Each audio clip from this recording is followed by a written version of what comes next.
الحمد لله رب العالمين والصلاة والسلام على سيد الأنبياء والمرسلين محمد بن عبد الله الأمين وعلى آله الطيبين وأصحابه الغر الميامين ما اتصلت عين بنظر ووعت أذن بخبر وسلم تسليما كثيرا كثيرا أما بعد. السلام علیکم ورحمۃ اللہ وبرکاتہ.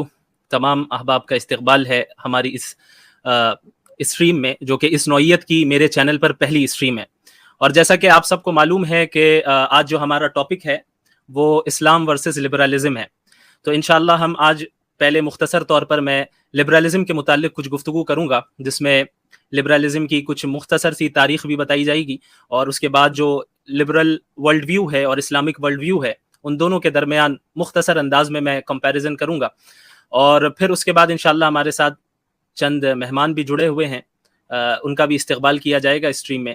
اور پھر اخیر میں انشاءاللہ تعالی لائیو Q&A سیشن بھی ہم رکھیں گے کہ جو بھی لبرل ہو اور وہ چاہتے ہیں کہ بھئی لبرلزم کو ہی پروموٹ کیا جائے اور وہ لبرلزم کو ہی صحیح سمجھتے ہیں، تو وہ ضرور آئیں ہمارے پاس اور یہ بتائیں ہمیں کہ کیوں آپ لبرلزم کو ہی صحیح سمجھتے ہیں، اور پھر انشاءاللہ اس پر ہم اکیڈمک انداز میں اور پولائٹ انداز میں انشاءاللہ گفتگو کرنے کی کوشش کریں گے انشاءاللہ تعالی. تو سب سے پہلے ہم یہ جاننے کی کوشش کرتے ہیں کہ لبرلزم یہ بلا کیا ہے. دیکھیں، لبرلزم کا جو لٹرل میننگ ہے اس کا یعنی جو لنگوسٹک معنی ہے وہ تو یہی ہے کہ فریڈم، لبرٹی سے یہ لبرلزم بنا ہے. لبرٹی فریڈم کو کہتے ہیں. اور جو حضرات لبرل ہوتے ہیں وہ انڈیویجول فریڈم کے قائل ہوتے ہیں. اور وہ کس طرح کے فریڈم کے قائل ہوتے ہیں، کس طرح کے انڈیویجول فریڈم کے قائل ہوتے ہیں، انشاءاللہ اس پر گفتگو کریں گے. لیکن اس سے پہلے ضروری یہ ہے کہ ہم لبرلزم کیوں شروع ہوئی اور اس کا سبب کیا ہے اور اس کی وجہ کیا تھی، اس کی بنیاد کیا ہے، اس کو ہم مختصراً ذکر کرتے ہیں تاکہ ہم اچھے طریقے سے اسے سمجھ سکیں. دیکھیں، ویسٹ میں ایک دور، ایک زمانہ ایسا گزرا ہے جنہیں وہ لوگ ڈارک ایجز کہتے ہیں. ان کے اعتبار سے ان کے یہاں وہ ڈارک ایجز کہتے ہیں. اور یہ وہ زمانہ ہے حضرت عیسیٰ علیہ السلام کے بعد، 400 سال گزرنے کے بعد، وہ 400 سے لے کر 1400 تک، 1400 سال تک، یعنی تقریباً 1000 سال حضرت عیسیٰ علیہ السلام کے بعد، یعنی حضرت عیسیٰ علیہ السلام کے 400 سال کے بعد سے یہ دور شروع ہوتا ہے اور 1400 عیسوی تک یہ دور چلتا ہے. یہ وہ دور ہے 1000 سال ویسٹ کا، جس میں حکومت مذہب کی تھی. اور مذہب سے مراد یہاں کرسچینٹی ہے. کرسچینٹی کی حکومت تھی. اور وہ اس طریقے سے تھی کہ جو عوام تھے، جو عام لوگ تھے، وہ کسان تھے، اور جو بھی عوام تھے، ان کے اوپر جو طبقہ تھا وہ نوابوں کا طبقہ تھا، جو ان کی جو ہے ان کے اوپر حکومت کیا کرتا. پھر ان نوابوں کے اوپر جو ہوتے وہ ہوا کرتے بھائی راجہ لوگ ہوا کرتے تھے، بادشاہ ہوا کرتے تھے، ان کے اوپر بادشاہ. پھر سب سے اوپر جو ہوتا تھا وہ پوپ ہوتا تھا. اب پوپ کے متعلق ہم سب جانتے ہی ہیں، وہ پوپ جو کرسچنز کا لیڈر ہوتا تھا. اب تو ظاہر ہے وہ صورتحال تبدیل ہو گئی. اس وقت جو پوپ ہوتا تھا اسے عوام نے یہ درجہ دیا ہوا تھا کہ وہ جو کچھ کہے گا وہی صحیح مانا جائے گا. یعنی اگر اس نے یہ کہا کہ فلاں چیز جائز ہے تو فلاں اس کو لیگل مانا جائے، فلاں اللیگل ہے تو اسے اللیگل مانا جائے. چاہے وہ بائبل کے خلاف ہی حکم دے رہا ہو پھر بھی اس پوپ کو ہی سنا جائے گا اور اس کی بات مانی جائے گی. تو خلاصہ کلام یہ ہے کہ پوپ ان تمام لوگوں کا ہیڈ ہوتا تھا، اور پوپ ہی ڈیسائیڈ کرتا تھا کہ کون بادشاہ رہے گا، کون حکومت چلائے گا، کون نہیں چلائے گا. اور سارا سسٹم اس طریقے سے تھا کہ زبردستی جبرن کرسچینٹی کو اور ان کے نظریات کو سب کے اوپر تھوپا گیا. وہ اس طریقے سے تھوپا گیا کہ بھئی کوئی شخص ایسا نہیں ہونا چاہیے تھا کہ جو کرسچینٹی کے خلاف عقیدہ بھی رکھتا ہو، بالکل اسلام کے برخلاف. ہمارے یہاں تو ذمیوں کا پورا ایک تصور ہے کہ بھئی جو غیر مسلم بھی اگر اسلامی حکومت میں رہنا چاہتے ہیں تو ان کی جان اور ان کے مال کی بالکل حفاظت کی جائے گی. لیکن ان کے یہاں یہ چیز نہیں تھی. مذہبی یعنی وہ عدالتیں بھی قائم کر دی گئی تھیں کہ جن کا کام یہ ہوتا تھا یہ چیک کرنا کہ بھئی کون صحیح عقیدہ رکھ رہا ہے، کون غلط عقیدہ رکھ رہا ہے. اگر کوئی غلط عقیدہ رکھ رہا ہے تو اس پر جو ہے کاروائی ہوتی اور سخت سے سخت جو ہے سزا دی جاتی. اس کے علاوہ پھر سائنس کو پڑھنے کی ممانعت تھی. یعنی سائنس کوئی پڑھے، جدید علوم حاصل کرے، اس کی اجازت نہیں تھی. اگر معلوم چل جاتا کہ فلاں شخص جو ہے سائنس کا علم حاصل کر رہا ہے، فلاں شخص جو ہے سائنسی ریسرچز پیش کر رہا ہے، تو پھر کیا ہوتا تھا، پھر اس کے خلاف کاروائی کی جاتی تھی اور سخت کاروائی کی جاتی تھی. یہاں تک کہ جو عام کرسچنز تھے انہیں بائبل پڑھنے کی بھی اجازت نہیں تھی. ایک بس خاص مذہبی طبقہ ہے، بس وہی پڑھے گا، بالکل اسلام کے اپوزٹ. یعنی اسلام تو ہر ایک کے لیے ہے، قرآن کریم ہر ایک کے لیے. اللہ نے بار بار قرآن میں کہا کہ بھئی ہر ایک تدبر کرے، اس پر غور کرے، فکر کرے. لیکن یہ صورتحال وہاں پر قائم نہیں تھی، جس کا نتیجہ یہ نکلا کہ ظلم و زیادتی بہت زیادہ بڑھ گئی، کرپشن آ گیا، اور چرچ کا جو کنٹرول رہا وہ اس طریقے سے کنٹرول رہا کہ ہر طبقے کا، یعنی سمجھے آپ کے استحصال کیا گیا، سوائے ان طبقے کا جو بادشاہ، اس طبقے کا جو بادشاہوں کا طبقہ تھا، وہ جو ہے چرچ سے سپورٹ انہیں ملتی رہتی، اور وہ چرچ کے مطابق جو ہے حکومت کیا کرتے تھے، انہیں پیسے بھی مل رہے ہیں اور لوگوں کی سپورٹ بھی مل رہی ہے. تو یہ صورتحال قائم تھی، اور تقریباً 1000 سال تک یہ ظلم و زیادتی ویسٹ کے لوگوں پر ہوتی رہی، یہاں تک کہ پھر اب وہ 1400 جو عیسوی ہو گئی، اس کے بعد جو 15ویں اور 16ویں صدی عیسوی ہے، وہاں پر جو ہے اب اس زمانے میں اس لبرلزم کی ابتدا ہوتی ہے، اس کا وجود ہوتا ہے، اور اس کا وجود ریاکشن کے طور پہ ہوتا ہے. یہ جو 1000 سالہ تاریخ کو جو مختصر بیان کیا گیا، یہ بتانے کا مطلب یہ ہے کہ اس کے ریاکشن میں لبرلزم وجود میں آیا ہے. اور اب جو لوگ لبرلزم کے قائل ہو گئے، اور جب لبرلزم وجود میں آ گیا تو اب ان کا تصور کیا تھا، کس بنیاد پہ آیا؟ انہوں نے یہ سمجھا کہ جو مذہب ہے، یعنی کرسچینٹی، کیونکہ کرسچینٹی کے ساتھ ان کا معاملہ اچھا نہیں رہا، ان کا ایکسپیرینس اچھا نہیں رہا، تو انہوں نے یہ سمجھا کہ جو یہ مذہب ہے یہی تمام چیزوں میں رکاوٹیں ڈال رہا ہے. یعنی مذہب ہی وہ چیز ہے جو ترقی میں رکاوٹ ڈالتا ہے، سائنس پڑھنے میں رکاوٹ ڈالتا ہے، اور دیگر چیزوں میں رکاوٹ ڈالتا ہے. ہمیں فریڈم نہیں مل رہا ہے، ہمیں آزادی نہیں مل رہی ہے، مذہب ہے. حالانکہ ان کا مقابلہ، یعنی ان کا سامنا، ان کا جو ایکسپیرینس ہوا وہ صرف کرسچینٹی کے ساتھ ہوا تھا. لیکن انہوں نے یہ فیصلہ کر لیا کہ بھئی چونکہ کرسچینٹی نے ایسا کیا ہے، ہمارے ساتھ ایک دور ایسا گزرا ہے، لہٰذا تمام مذاہب ایسا ہی ہوں گے. حالانکہ اسلام تو ایسا نہیں تھا. اسلام اور سائنس میں کوئی ٹکراؤ نہیں ہے. اسلام کو اور سائنس کو دونوں کو لے کر چلا جا سکتا ہے. اسلام دنیاوی ترقی کا بھی قائل ہے اور اخروی ترقی کا بھی قائل ہے. لیکن ان کا سامنا چونکہ 1000 سال تک کرسچینٹی کے ساتھ رہا، اور غلط، بہت ہی خراب ایکسپیرینس رہا، جس کے نتیجے میں یہ ہوا کہ انہوں نے تمام مذاہب کا انکار کیا کہ بھئی یہی مذہب ہے جو رکاوٹ بن رہا ہے. لہٰذا اب اگر ہمیں ترقی کرنی ہے اس دنیا میں تو مذہب کو ہمارے روزمرہ کی زندگی سے الگ کرنا ہوگا. مذہب ہمیں نہ بتائے، اللہ یا خدا یا کریٹر ہمیں نہیں بتائے گا کہ ہمیں کس طریقے سے حکومت کرنا ہے، ہمیں کس طریقے سے اپنی خواہشات کو پورا کرنا ہے، کس طریقے سے ہمیں خاندانی زندگی گزارنا ہے، معاشرتی زندگی گزارنا ہے. یہ مذہب کا کام نہیں ہے. بہت زیادہ اگر کوئی مذہبی ہے بھی تو بھائی تم چرچ تک رہو. تم اگر عبادت کرنا ہے، مسجد میں عبادت محدود رکھو، چرچ میں عبادت محدود رکھو، عبادت گاہوں میں عبادت محدود رکھو. تم سسٹم میں شریک نہیں ہو سکتے. اب سسٹم کو الگ کیا جائے. یہاں سے لبرلزم کی ابتدا ہوتی ہے، اور اس کو ہی پڑھ کر اور سن کر آپ کو سمجھ آ جائے گا، اندازہ ہو جائے گا کہ یہ دونوں ایکسٹریم درجے کی چیزیں تھیں. ایک جو 1000 سال تک جو حکومت رہی وہ بھی ایک انتہا پر رہی، اور یہ جو لبرلزم شروع کیا انہوں نے کیا کیا، یہ دوسرے ایکسٹریم پر چلے گئے. اعتدال کے ساتھ انہوں نے فیصلہ نہیں کیا. اعتدال کے ساتھ اور ماڈریشن کے ساتھ انہوں نے جو ہے اگر فیصلہ لیا ہوتا تو پھر شاید وہ سیدھے راستے پر آ سکتے تھے. لیکن یہ ہوا کہ ایک انتہا کا علاج دوسرے انتہا سے کی جانے لگی. تو اب جب لبرلزم کی ابتدا ہو گئی، اور جو لبرلز لوگ ہیں انہوں نے کیا کیا، اب آہستہ آہستہ تمام چیزوں سے مذہبی تصورات اور عقائد کو ڈیمیج کرنے کی کوشش کی، اسے نکالنے کی کوشش کی کہ پورے لبرلزم کو ہی ہم ہر جگہ پھیلانے کی کوشش کریں، اور اسی کو ہم بنا لیں اس طریقے سے کہ بھئی ہیومن رائٹس تو وہی ہے. جب لبرلزم کو نافذ کیا جائے گا تبھی لوگوں کو صحیح معنی میں ہیومن رائٹس مل سکتے ہیں، ورنہ اس کے علاوہ نہیں مل سکتے. تو انہوں نے کیا کیا، سب سے پہلے خدا کا انکار کیا. ایک بڑے طبقے نے کہ خدا کا انکار کیا کہ بھئی یہ کریٹر کچھ نہیں ہے، ہم نے تو نہیں دیکھا کریٹر کو، ہم تو خود بخود وجود میں آ گئے ہیں. اور پھر بھی جو کچھ بھی تھیوریز پیش کی گئی اور جن کو سپورٹ کیا گیا، کیونکہ جب خدا کا عقیدہ نکل جائے گا دل سے تو پھر اس دنیا میں آنے کا مقصد ختم. یعنی اب جو مذہب والوں کا جو مقصد ہے کہ اللہ کو راضی کیا جائے اور پھر جو ہے جنت حاصل کی جائے، اس کے لیے یہ لوگ دینی کام کرتے ہیں. تو اس دینی کام کو روکنے کے لیے ایسا کرو کہ مذہب سے آزادی چاہیے تو سرے سے خدائی کا انکار کر دو. اب کوئی مذہبی نہیں رہے گا. جب خدائی نہیں تو کوئی مذہب کا سوال ہی کھڑا نہیں ہوتا.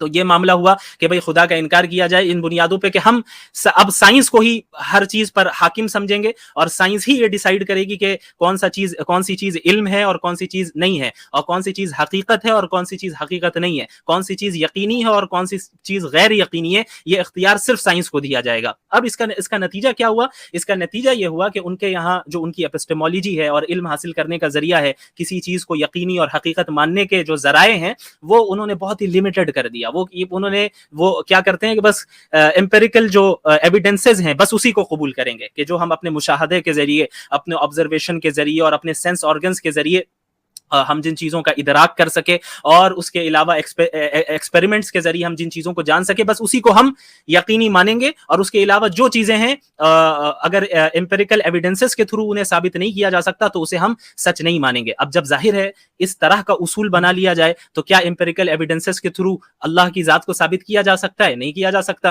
آخرت کو ثابت کیا جا سکتا ہے؟ نہیں کیا جا سکتا. جنت جہنم کو ثابت نہیں کیا جا سکتا. روح کو ثابت نہیں کیا جا سکتا. تو اب کیا ہوا کہ جب اس اصول کو اس طرح انہوں انہوں نے پروموٹ کیا, اس طریقے سے پوری دنیا میں پھیلانے کی کوشش کی کہ ایجوکیشنل سسٹم پر بھی جو قبضہ کیا, اور پورے ایجوکیشن کی بنیاد ہی اور سائنس کی بنیاد ہی امپیریکل ایویڈنسز پر رہی, اور سائنس کو اس طرح دکھایا گیا کہ گویا ہر چیز سائنس سے پروف کی جا سکتی ہے, ہر چیز کو سائنس سے پروف کیا جا سکتا ہے. اسلام امپیریکل ایویڈنسز کے خلاف نہیں ہے, امپیریکل ایویڈنسز کو تو ہم بھی قبول کرتے ہیں, لیکن ہم یہ کہتے ہیں کہ کسی بھی حقیقت کو جاننے کے لیے, کسی بھی چیز کو جاننے کے لیے صرف امپیریکل ایویڈنس ہی ذریعہ نہیں ہے, وہ پہلا اسٹیج ہے. اس کے بعد ہماری عقل بھی ہے, عقل کے ذریعے بھی ہم جانتے ہیں کہ حقیقت کیا ہے کیا نہیں ہے. اس کے علاوہ ٹیسٹیمنیز ہے, خبر ہے, جو سچا آدمی کوئی سچی خبر پہنچا رہا ہے, اس کے ذریعے بھی ہم جانتے ہیں کہ یعنی حقیقت کیا چیز ہے اور کیا نہیں ہے. اور ایسا نہیں ہے کہ ان چیزوں کو, ٹیسٹیمنی کو اور عقل کو اور دیگر ان ذرائع کو یہ لبرلز نہیں مانتے. مانتے یہ بھی ہے, مانتے اس اعتبار سے کہ اپنے روزمرہ کی زندگی میں وہ خود بھی ٹیسٹیمنیز کے ذریعے جو ہے فیصلے کرتے ہیں اور اس سے حقیقت کو تلاش کرتے ہیں, اس کے ذریعے سے نالج گین کرتے ہیں. لیکن جب مسئلہ مذہب کا آ جاتا ہے تو وہاں پہ صرف جو ہے یہ ہو جاتا ہے کہ بھائی امپیریسسٹ بن جاتے ہیں کہ جو امپیریکل ایویڈنس ہوگا اسی سے مانیں گے. تو اب اس کے نتیجے میں کیا ہوا کہ لوگوں کے ذہن میں شکوک و شبہات پیدا ہونے لگے کہ بھائی اللہ ہے تو دکھتا کیوں نہیں, اور اگر آخرت ہے تو دکھتی کیوں نہیں, روح ہے تو دکھتی کیوں نہیں, جنت ہے جہنم ہے. اسی لیے کئی لوگوں کو آپ نے سنا ہوگا فوراً یہ کہتے ہیں آپ نے جنت کو دیکھا ہے, آپ نے جہنم کو دیکھا ہے. تو یہ کیوں؟ کیونکہ ان کے ذہن میں یہ اصول بیٹھا دیا گیا کہ جو چیز امپیریکل ایویڈنس کے ذریعے سے ثابت ہوگی بس وہی حق ہے, اس کے علاوہ باقی چیزیں یقینی نہیں ہو سکتی. آپ کا بلیف ہے, مانتے رہیں, اس کو ہم نہیں مانیں گے, اور یہ کوئی ضروری نہیں ہے کہ آپ صحیح ہو. تو یہ صورتحال قائم ہوئی. اور دوسری طرف اب جب ظاہر خدا کا انکار کر دیا انہوں نے, آخرت کا انکار کیا, اس کے علاوہ روح کا انکار کیا, تو اب زندگی گزارنے کا کوئی طریقہ تو چاہیے. تو انہوں نے کہا کہ بھائی چلو اب زندگی گزارنے کا طریقہ ہم خود طے کریں گے, ہماری عقل بتائے گی کہ ہمیں زندگی کس طریقے سے گزارنا ہے, اللہ نہیں بتائے گا. علیاذ باللہ. اسلام کیا کہتا ہے کہ یہ دنیا بھی اللہ کی, ہم بھی اللہ کے, زندگی دینے والا بھی اللہ, موت دینے والا بھی اللہ, امتحان لینے والا بھی اللہ. زندگی ہم اس طریقے سے گزاریں گے جس طریقے سے اللہ چاہتا ہے, اللہ کی چلے گی. ہمارا امتحان ہے, ہم صبر کریں گے, برداشت کریں گے جو بھی تکلیفیں آئیں گی, اور اللہ کی اطاعت کریں گے. جنت میں جا کے ہمیشہ ہمیں جو ہم چاہیں گے وہ ہمیں ملے گا, یہ اللہ کا وعدہ ہے. لیکن ان کا کیا ہوا, لبرلز کا, ان لبرلزم کو پروموٹ کرنے والوں کا, چونکہ آخرت کا کوئی تصور نہیں, اب ان کا عقیدہ یہ ہو گیا کہ بھائی جو یہ دنیا ہے, یہ زندگی ہے, یہی سب کچھ ہے, اس کے علاوہ اور کچھ نہیں. آخری زندگی, فرسٹ اینڈ لاسٹ لائف, بس یہ ہے, اس کے علاوہ اور کچھ نہیں ہے. لہٰذا اب جو کرنا ہے اس دنیا ہی میں کمانے کی کوشش کرنا ہے, عیش کرنے کی کوشش کرنا ہے, عیاشی کرنے کی کوشش کرنا ہے, جو کرنا ہے اسی دنیا میں کرنا ہے. اور اپنے ڈیزائر کو دبانے کی کیوں ضرورت ہے؟ ہر ایک کو فریڈم ملنا چاہیے, اور اتنا فریڈم ملے کہ جو چاہے وہ کرے. حالانکہ ان کی باتوں میں خود کانٹرڈکشنز ہوتے ہیں, ایسا نہیں ہے کہ یہ خود الٹیمیٹ فریڈم کے قائل ہوں, یا خود جانتے ہیں کہ بھئی بہت سی چیزوں میں پابندیاں ہوتی ہیں, وہاں پہ فریڈم, انڈیویجول فریڈم کام نہیں آتا. اور ٹھیک اسی طریقے سے اسلام بھی فریڈم دیتا ہے, ایسا تو نہیں ہے اسلام فریڈم نہیں دیتا, لیکن جس طریقے سے دیگر نظاموں میں بعض پابندیاں ہوتی ہیں, اسلام میں بھی پابندیاں ہوتی ہیں. اب ان کی پابندیوں کو وہ خود طے کرتے ہیں, ان کی عقلیں طے کرتی ہیں کہ بھئی کون سی پابندی لگائی جائے, کون سی نہیں لگائی جائے. تو کیا ہوا اس کے نتیجے میں کہ ان کی سوسائٹی میں کانٹرڈکشنز ہم دیکھتے ہیں, تضادات دیکھتے ہیں, خرابیاں دیکھتے ہیں, نقصانات دیکھتے ہیں. لیکن قرآن کریم اور جو اسلام ہے وہ کیا ہے؟ اللہ رب العالمین نے صاف صاف فرمایا لو کان من عند غیر اللہ لوجدوا فیہ اختلافا کثیرا, کہ قرآن کریم اگر اللہ کے سوا کسی اور کی طرف سے ہوتا تو اس میں کانٹرڈکشنز پاتے, اللہ کے احکامات میں کانٹرڈکشنز پاتے. لیکن ہم دیکھتے ہیں کہ جو کنسسٹنسی اسلام میں ہے وہ کہیں اور نہیں ہے. تو اب لبرل جو لوگ رہے ان کا یہ تصور بن گیا کہ بھائی ہم فریڈم کے قائل ہیں, اس طرح کے فریڈم کے جو چاہتا ہے وہ کرے گا. اور جب ظاہر ہے جب اس طرح کے نظریات لوگوں کے ذہن میں آ جائیں گے تو خود بخود لوگوں کے ذہن میں یہ سوالات آئیں گے کہ بھئی اس طرح کی پابندی کیوں لگائی جا رہی ہے, اس طرح کی پابندی کیوں لگائی جا رہی ہے کہ بھئی نکاح کرنا ہو ہمیں. اگر مرد اور عورت آپس میں ریلیشن قائم کرنا چاہتے ہیں تو بغیر نکاح کے کرنے میں کیا حرج ہے, اور ہم جو ہے اگر ٹرانسجینڈر بننا چاہتے ہیں تو اس میں کیا حرج ہے, اور ہم کچھ ایسا کام کرنا چاہتے ہیں جو اللہ کی مرضی اور اللہ کے حکم کے خلاف ہے تو اس میں کیا حرج ہے. تو یہ جو کیا حرج والا مسئلہ ہے وہ سیدھا یہیں سے شروع ہوتا ہے. تو اب ایک اچھا پھر لبرلزم کو ایسا نہیں ہے کہ صرف انہوں نے ایک آئیڈیالوجی تک اس طرح محدود رکھا کہ بھئی جو چاہے وہ ایکسیپٹ کر لے اور جو چاہے وہ ایکسیپٹ نہیں کرے, بلکہ اس کو بائی فورس پھیلایا گیا. یہ ہم لوگوں پر الزام لگاتے ہیں کہ بھئی مذہب والے جو ہے ظلم و زیادتی کرتے ہیں اور وہ زور زبردستی کرتے ہیں, حالانکہ اسلام بالکل واضح ہے, لا اکراہ فی الدین, کوئی زور زبردستی نہیں ہے. ہاں یہ تو واضح ہے کہ اسلام کے بغیر مرو گے تو جانا جہنم ہے, سمپل سی بات. اسلام کے علاوہ جنت تک کوئی گاڑی نہیں جاتی ہے, صرف اسلام کی گاڑی جاتی ہے. آپ مانے نہ مانے اس سے کوئی فرق نہیں پڑتا. لیکن زور زبردستی ہم لوگوں کو دنیا میں مسلم بنائے, کنورٹ کروائیں زبردستی, جبر کے ساتھ, اس کی اجازت خود اسلام نہیں دیتا. لیکن یہ لوگ اتنے زیادہ کنزرویٹو ہوتے ہیں کہ انہوں نے لبرلزم کو زبردستی تھوپا اور تلوار کے ذریعے پھیلایا, فوج کے ذریعے پھیلایا اور طاقت کے ذریعے پھیلایا. ٹرکی میں آپ جانتے ہیں کہ کس طریقے سے نافذ کیا گیا لبرلزم کو, زور زبردستی کے ساتھ. الجیریا میں کس طریقے سے مسلمانوں کو 1/3 پاپولیشن 1/3 پاپولیشن کو ختم کیا گیا. ریسنٹلی افغانستان میں کیا ہوا, اس سے پہلے عراق میں کیا ہوا. یہ پوری تاریخ پڑی ہے ہمارے پاس کہ کس طریقے سے لبرلزم کو پروموٹ کیا گیا, پھیلایا گیا, اور ہر اس جگہ پہ پھیلایا گیا جہاں پر انہیں یہ اندیشہ تھا کہ بھائی اسلامی نظام آ سکتا ہے. کیوں؟ کیونکہ انہیں خطرہ بس ان کے آئیڈیولوجی کو خطرہ صرف اسلام سے ہے, کیونکہ اسلام ایک فطری دین ہے. اگر اس کو لوگوں نے اچھے طریقے سے سمجھ لیا تو سمجھ میں آ جائے گا کہ بھائی لبرلز کے جو دعوے ہیں وہ کتنے کھوکھلے ہیں, کیونکہ تمام دیگر مذاہب تو سرنڈر ہو چکے ہیں ان ویسٹرن سیولائزیشن کے سامنے. اگر کوئی کھڑا ہے تو وہ اسلامی کھڑا ہے. تو پوری کوشش یہ کی گئی کہ جہاں جہاں جو مسلم میجورٹی کنٹریز ہیں وہاں پہ خصوصاً اور دیگر ممالک میں عموماً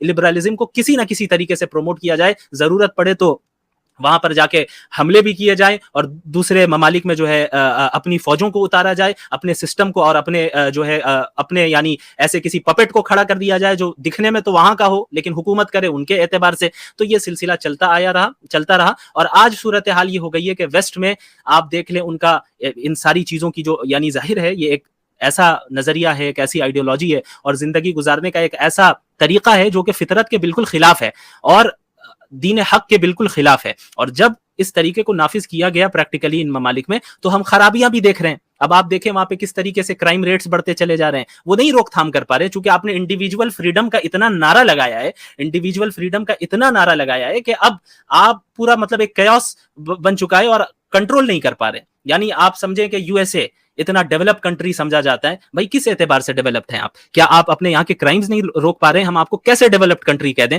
اگر صرف اونچی بلڈنگیں بنانا ہی یہ ڈیولپمنٹ ہے یا چند پیسے کما لینا یہ ڈیولپمنٹ ہے تو پھر یہ آپ کا معیار جو ہے یہی بڑا یعنی ہلکا معیار ہے اور ایسا معیار ہے جو کھوکھلا معیار ہے. اس کی بنیاد پہ پوری انسانیت کی قیادت آپ نہیں کر سکتے. پوری انسانیت کو آپ لیڈ کرے اور پوری انسانیت کو سیدھا راستہ دکھائے, یہ نہیں ہو سکتا.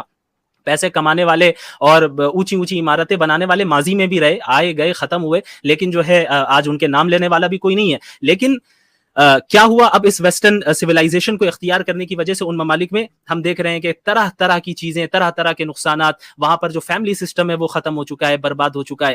قانون سنبھالنا, نظام کرنا ان کے لیے, چلانا اور کرائمز کو کنٹرول کرنا یہ مشکل ہو رہا ہے. یعنی ہم مشکل ہونے کا مطلب یہ ہے کہ جب کرائم میں اضافہ ہوتا چلا جا رہا ہے تو اسی سے پتہ چل رہا ہے کہ حکومت کامیاب نہیں ہو پا رہی ہے کرائم کو روکنے میں. سیکشل وائلنس وومن کے خلاف ایک طرف تو جینڈر ایکوالٹی, ڈومیسٹک وائلنس نہیں ہونا چاہیے, ظاہر نہیں ہونا چاہیے, ہم بھی قائل ہیں, لیکن یہ جو خوشنما نعرے ہیں اور یہ جو اچھے لیبلز آپ لگا دیتے ہیں یہ ایسے ہی ہے. ویسٹرن سیولائزیشن کو میں ایسے ہی کمپیئر کرتا ہوں کہ بھائی آپ ایک شراب کی بوتل میں زمزم کا لیبل لگا لیں تو زمزم تو بہت اچھا ہے سننے میں, لیکن جب آپ اندر ڈھکن اٹھائیں اور پینے جائیں تو آپ کو وہاں سے بدبو آئے گی اور پی نہیں پائیں گے آپ.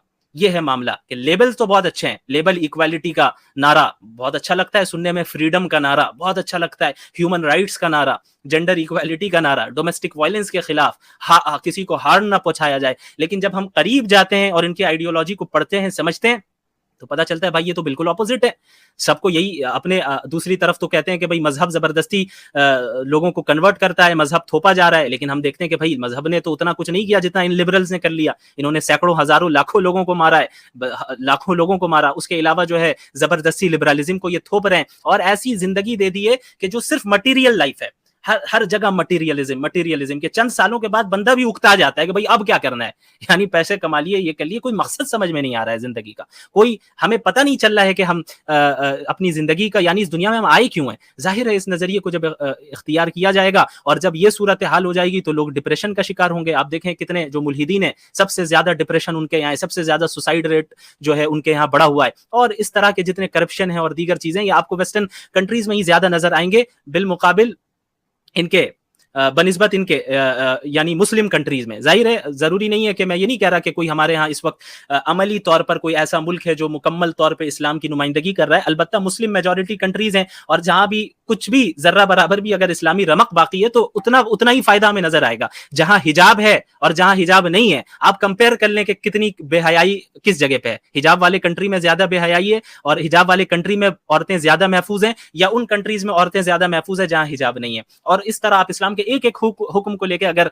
تقابلی ریسرچ کریں اور دیکھیں کہ بھئی کمپیئر کریں کہ کیا صحیح ہے کیا غلط ہے, آپ کو پتہ چلے گا کہ بھئی یہ جو نعرے اور یہ جو آئیڈیولوجی پیش کی گئی ہے یہ بحث محض سننے میں اچھی لگتی ہے, پریکٹیکلی جو ہے یہ بالکل کامیاب نہیں ہو سکتی. اور دین فطرت جو ہے, اسلام جو ہے, اس کے جو احکامات ہیں وہ بالکل سیدھے سمپل ہیں، صاف و شفاف ہیں، اور بظاہر ہو سکتا ہے کہ چند احکامات آپ پر شاق گزرے، آپ پر بھاری گزرے، چونکہ اب تک ہم صرف لبرلز کو ہی دیکھتے آئے ہیں، لبرل سسٹم کو ہی دیکھتے آئے ہیں، تو اس کے اپوزٹ بالکل ہم کسی چیز کو دیکھیں گے تو شروع میں ہمیں لگے گا کہ بھائی ایسا کیوں ہے، ویسا کیوں ہے، لیکن جب آپ اس کو پریکٹیکلی دیکھیں نافذ کر کے کہ بھائی اگر یہ چیز نافذ ہو جائے تو کیا کیا امپیکٹ پڑے گا، کیا کیا تبدیلیاں آئیں گی، تو خود آپ سمجھ جائیں گے کہ بھائی ہاں یہی دین فطرت ہے۔ اور بعض لوگ جو یہ سمجھتے ہیں کہ بھائی اسلام میں یہ پابندیاں کیوں ہیں، وہ پابندیاں کیوں، اگر دین حق ہے تو پابندی نہیں ہونی چاہیے تھی، تو یہ تصور بھی غلط ہے۔ آپ جو ہماری زندگی کا مقصد ہے اور اس زندگی میں جو ہم آئے ہیں، دنیا جو ہمیں زندگی ملی ہے، یہ ہمارا نظریہ ہی یہی ہے، ہمارا ماننا ہی یہ ہے کہ ہم ٹیسٹ کے لیے آئے، یہاں پابندیاں ہوں گی۔ اسی لیے اللہ کے رسول صلی اللہ علیہ وسلم نے کیا فرمایا کہ الدنیا سجن المومن وجنت الکافر، کہ یہ دنیا جو ہے مومن کے لیے قید خانہ ہے، اور جو غیر مومن ہے اس کے لیے جنت ہے، وہ اپنے مرضی کے مطابق زندگی گزارتا ہے، لیکن جو مومن ہوتا ہے وہ اپنی خواہشات کو دباتا ہے، اللہ کے حکم کو ترجیح دیتا ہے، کیونکہ اس کا یہ عقیدہ ہے کہ یہ فرسٹ اینڈ لاسٹ لائف نہیں ہے، یہ پہلی زندگی ہے، دوسری زندگی باقی ہے۔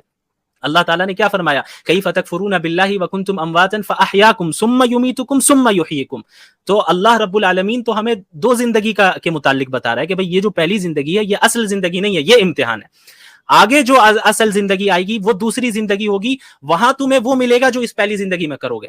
اگر یہاں پہ تم نے اپنی خواہشات کو دبایا، صبر کیا، اور تکلیفوں پر یہ سمجھ گئے آپ کہ بھئی یہ امتحان ہو رہا ہے میرا، اس لیے تکلیف آئے گی، اور اس پر استقامت کے ساتھ جم گئے، اللہ کے دین پر جم گئے، اور اللہ پر ایمان رکھا، انبیاء پر ایمان رکھا، دین کے عقائد پر، بنیادی عقائد پر ایمان رکھا، اور پھر آخرت اور جنت کو حاصل کرنے کی کوشش کی، تو جو دوسری زندگی آئے گی اس میں جو ہے تم منچاہی زندگی گزارنا، لہم فیہا ما یشاؤون خالدین ولدینا مزید۔ اللہ نے کیا فرمایا کہ جنت میں جو چاہیں گے وہ ملے گا، اور جو چاہیں گے وہ تو ملے گا ہی، ولدینا مزید، لیکن ہمارے پاس جو ہے وہ اور بھی زیادہ چیزیں ہوں گی، یعنی ہم اور بھی نعمتیں دیں گے، وہ بھی دیں گے جو یہ چاہتے ہیں، اور وہ بھی دیں گے جو ان کے دل و دماغ میں اس کا تصور بھی نہیں آیا ہوگا۔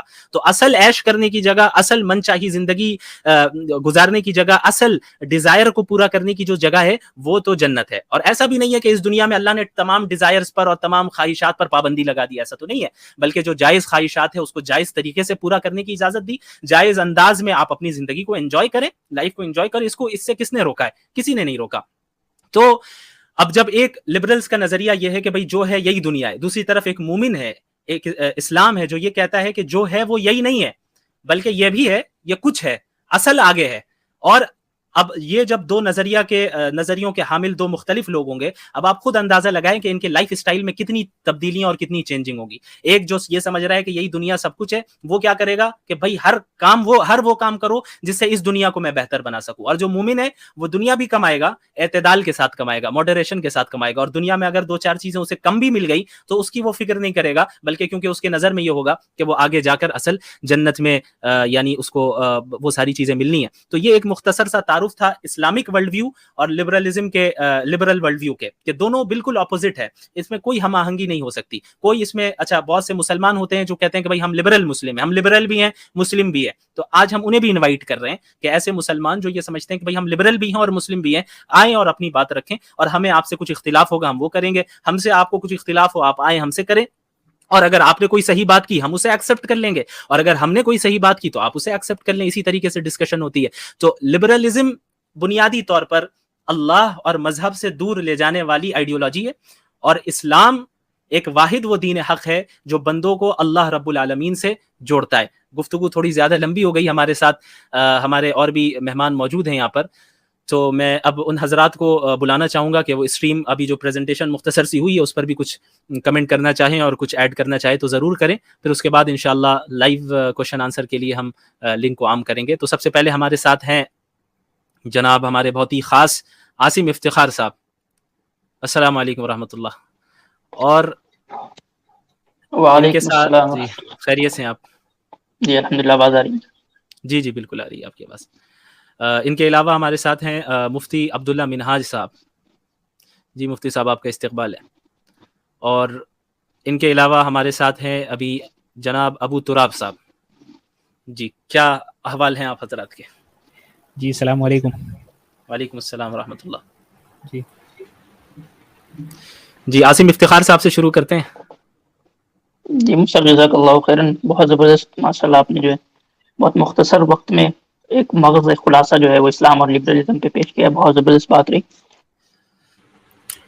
جی السلام علیکم ورحمۃ اللہ وبرکاتہ. خیریت سے مفتی صاحب؟ آواز آ رہی ہے جی برابر؟ الحمدللہ. جی الحمدللہ. ماشاء اللہ بڑا ہی بہترین موضوع تھا اور اچھے موضوع پر اچھی گفتگو ہوئی ہے مختصر وقت میں، اور ضرورت ہے اس کی اس وقت سب سے زیادہ. اور لبرل طبقے کو معلوم بھی پڑے کہ بھائی ہم کس سطح پر اور کس عروج پر ہیں، یعنی ہم کامیاب ہے کہ نہیں ہیں. آدمی تب تک اپنے آپ کو کامیاب سمجھتے رہتا ہے جب تک وہ سمجھتا ہے کہ میرا اتنا ہی دائرہ ہے، اس کے اندر جو چیز میں کر رہا ہوں درست ہے. لیکن جب اس کے مقابل میں کوئی چیز آتی ہے اور وہ دیکھتا ہے رے مجھ سے بھی کوئی ایسی چیز ہے جو اچھی ہے اور لوگ اس کی طرف جا رہے ہیں اور جاننے کے لیے بلکہ دوسروں کو دعوت بھی دے رہے ہیں، تو وہ ہے اسلام ہی صرف. تو گھوم پھر کر لبرل طبقے کو بھی اور جو اس کو فالو کرتے ہیں ان کو بھی یہ خوف ہوتا ہے کہ ہاں اسلامی ایک ایسی طاقت ہے کہ جس سے ہمیں مقابلہ کرنا ہے، تو چلو اب اس کو کھوکھلا کرنے کی ہم کوشش کرتے ہیں. تو ظاہر سی بات ہے کھوکھلا کرنے کے لیے ان کے ماننے والوں سے شروعات کی جاتی ہے. تو اب یہاں امتحان شروع ہو جاتا ہے ہمارا اور آپ کا اور ہر ایک اپنے آپ کو مسلمان کہنے والے کا کہ بھائی ہم مسلمان ہیں الحمدللہ. لیکن مسلمان ہونے کے ساتھ ساتھ اب ہمارے اندر لبرل بنا کتنا ہے. یعنی جب ایسا موقع آتا ہے جہاں پر صرف اور صرف ڈنکے کی چوٹ پر ہمیں یہ بات کہنی ہوتی ہے کہ نہیں اسلام برحق ہے اور اسلام کا یہ میسج ہے، تو ہم الحمدللہ یہاں پر عمل جو کریں گے وہ اسلام کے مطابق ہی کریں گے. تو وہاں پر جتنی بھی لبرل چیزیں ہوتی ہیں اس کو ترک کرنا پڑتا ہے. تو اس امتحان کے اندر بندہ کب کامیاب ہوگا؟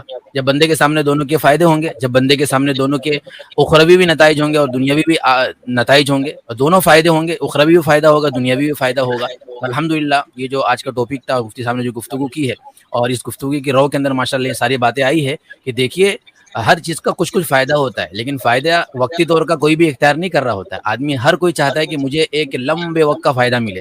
تو اسلام آپ کو صرف دنیا نہیں بلکہ آپ کو دنیا سے آگے بڑھ کر اخروی اور جو ہے دینی فائدہ بھی دے رہا ہوتا ہے، جو آپ کو بظاہر نظر نہیں آ رہا ہوتا ہے. تو ماشاءاللہ اگر کہیں بھی کسی بھی لبرل کو یا کسی بھی مسلمان شخص کو ایسا لگ رہا ہے کہ میں لبرلزم کی اس چیز کو ایکسیپٹ کروں گا تو ہو سکتا ہے مجھے فائدہ ہو، تو نہیں، یہ آپ کی غلط فہمی ہے. اور اسی غلط فہمی کو دور کرنے کے لیے ماشاءاللہ یہ اسٹریم رکھی گئی ہے. اس کے اندر آپ کو کہیں بھی ایسا لگتا ہے کہ یہاں پر مضبوط ہے لبرلزم اور یہاں اسلام کا یہ مقابلہ کر سکتا ہے اور اسلام سے یہ چیز بہتر اس کے اندر ہے، تو اپنے کوشچن کو لے کر آئیے، کوشچن کریے، تاکہ آپ کے دماغ میں جو چیز ہے، آپ کے ذہن میں جو چیز ہے، یا آپ نے جو وہم و گمان پال لیا ہے اور آپ یہ سوچ رہے ہیں کہ ہم ایک درست چیز کو لے کر چل رہے ہیں، اسلام ہمارے لیے مصیبت ہے، نعوذ باللہ اللہ اس سے ہماری حفاظت فرمائے.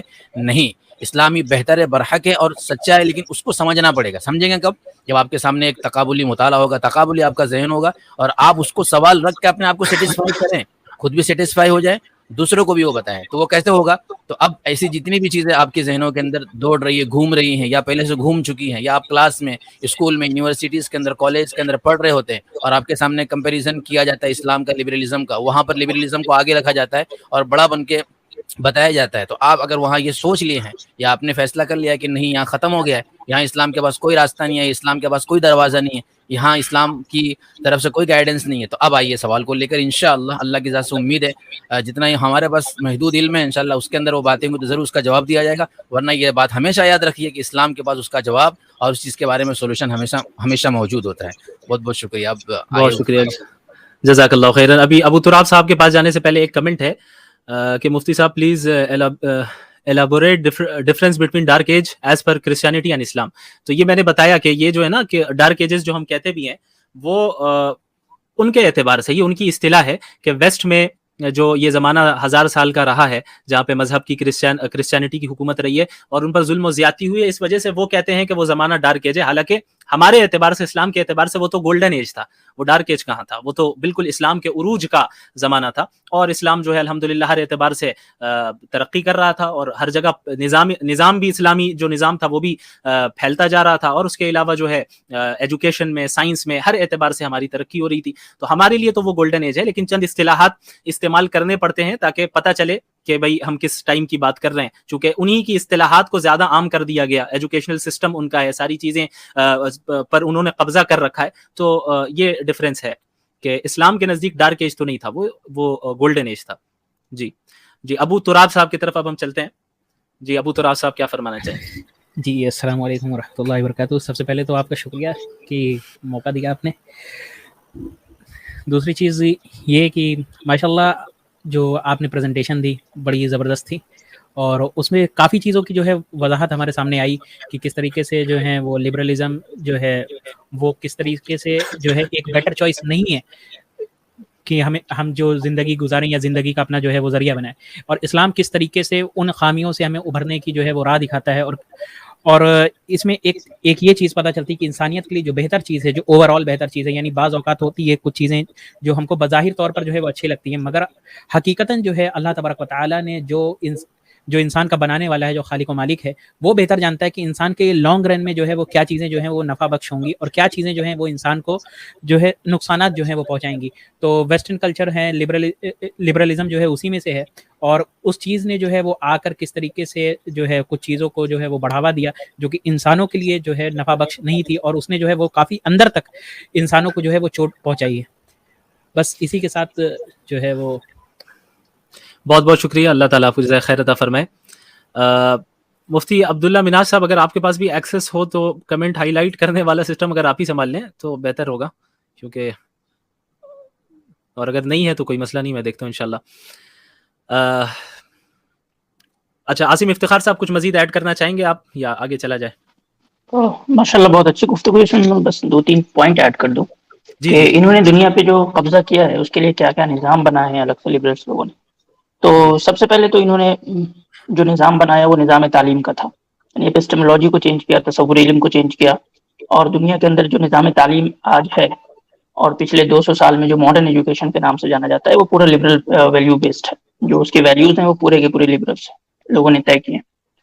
اس کے بعد دوسری چیز, انہوں نے سیاست کے اندر جو اپنا پورا نظام بنایا جس کو یہ لوگ سیکولرزم کے نام سے جو ہے وہ پھیلاتے ہیں. تو سیاست کے میدان میں کام کرنے کے لیے الگ انہوں نے نظریہ بنایا, علم کے اندر کام کرنے کے لیے ایک الگ نظریہ بنایا. اسی طریقے سے اکنامکس کے اندر جو ہے معاشیات کو, مارکیٹ کو, دنیا کی مارکیٹ کو کنٹرول کرنے کے لیے انہوں نے ایک الگ نظریہ بنایا جس کو ہم کیپٹلزم کے نام سے جانتے ہیں. اس کے بعد انہوں نے بہت زیادہ فوکس ایک چیز اور پہ کی, وہ تھی خاندانی نظام. کہ خاندانی نظام جب تک مضبوط ہے انسان جو ہے وہ فطرت سے جڑا رہتا ہے اور مذہب سے جڑا رہتا ہے. جہاں بھی خاندانی نظام مضبوط ملے گا آپ کو, جو روایتی خاندانی نظام ہے, تو وہاں دیکھیں گے لوگ یعنی کہ فطرت جو ہے وہ زیادہ مطلب ایک دوسرے کے تئیں ہمدردی رکھنے والے اور ایک دوسرے یعنی کہ معاشرے کا خیال کرنے والے ہوتے ہیں. تو ایسا معاشرے کے اندر جو ہے ایتھیزم نہیں پنپ سکتا. یہ مطلب بہت مشکل ہوتا ہے. جہاں خاندانی نظام مضبوط ہو وہاں ایتھیزم کا پنپنا بہت مشکل ہوتا ہے. تو انہوں نے جو اس کے لیے فیمنزم کو بہت پروموٹ کیا ہے. اس کے لیے مطلب ابھی اگر دیکھیں آپ, خاص کر ابھی کے سیناریو میں دیکھیں تو مغرب سب سے زیادہ خرچ جو ہے وہ فیمنزم کی تحریک پہ کر رہی ہے, جینڈر ایکوالٹی کی تحریک پہ کر رہی ہے. اور 1991 کے بعد آئی تھنک کہ انہوں نے خاص کر کے مسلم ممالک کو ٹارگٹ کیا. جب قاہرہ کے اندر, قاہرہ مصر کے ایک شہر ہے, وہاں انہوں نے ایک کانفرنس کیا تھا. اس کے بعد انہوں نے طے کیا وہ کہ ہمیں مسلم ممالک کو ٹارگٹ میں کرنا ہے, وہاں جو ہے وہ فیمنزم یا لبرل ویلیوز کو ہم کیسے بڑھا سکتے ہیں. تو یہ بات سامنے آئی تھی کہ جو خاندانی نظام ہے مسلمانوں کا وہ اتنا مضبوط ہے کہ وہ ان چیزوں کو پنپنے نہیں دیتا ہے. خاص کر ایتھیزم کی طرف تو نہیں جاتے. جو لوگ اسلام کو نہیں سمجھتے ہیں لبرلزم سے انفلوئنس ہو جاتے ہیں, یا مغرب سے بہت زیادہ انفلوئنس آپ کو لوگ ملیں گے مسلم ممالک میں یا مسلم خاندانوں میں, لیکن پھر بھی وہ ایتھیزم کی طرف بہت کم لوگ ہیں جو جاتے ہیں. اس میں خاندان کا ایک بڑا کردار ہوتا ہے. تو اس کے لیے یہ فیمنزم کی تحریک کو بہت زیادہ پروموٹ کر رہے ہیں. اب آپ دیکھیں ایران میں جو ہو رہا ہے اس کا ڈائریکٹ کنیکشن اس تحریک سے ہے. ابھی جو پاکستان کے اندر انہوں نے جو 2019 کے اندر جو ایک بل پیش کیا, پاس کیا, اس کا بھی تعلق اس سے ہے. آپ انڈونیشیا کو لے لیں, ملیشیا کو لے لیں, ترکی کو لے لیں, سعودی عرب کو لے لیں, اس طرح کے جتنے ممالک ہیں وہاں دیکھیں گے کہ یہ چیز بہت پیک پہ ہے. اور وہ خاص کر کے آج کے زمانے میں جو اس طرح کے لوگ بھی آئیں گے وہ اسی حوالے سے کوشچن پوچھیں گے عورتوں کے اختیارات کے بارے میں. اسلام میں تو عورتوں کی یہ باتیں ہیں, وہ باتیں ایسے ہیں ویسے ہیں. تو اس پہ جو ہے ابھی انہوں نے بہت زیادہ فوکس کر رکھا ہے. تو یہ 4-5 ان کی مشنریز ہیں سمجھیں, یعنی کہ اعضا ہیں, پارٹ ہیں باڈی میں, جو کام کرتی ہے الگ الگ میدانوں میں اور الگ الگ طریقے سے لوگوں کو برین واش کرتی ہے اور الگ الگ طریقے سے لوگوں کو جال میں پھانستی ہے اور لے جاتی ہے ایک ہی جگہ. سب کی سب, سیکولرزم ہو, فیمنزم ہو, کیپٹلزم ہو, یا ان کی جو اپنا نظام تعلیم, یہ سب آپ کو جو ہے وہ لبرلزم اور پھر اس سے ایک اگلا اسٹیپ جو ہے وہ دہریت کہہ لیں یا ایتھیزم کہہ لیں, اس کی طرف لے جاتے ہیں. جی شکریہ. جی آپ نے بہت امپورٹنٹ بات یہ جو بتائی ہے کہ ایتھیزم ایسے معاشرے میں ہی پنپ سکتا ہے جہاں پر جو ہے خاندانی نظام اسٹیبل نہ ہو, اسٹرانگ نہ ہو.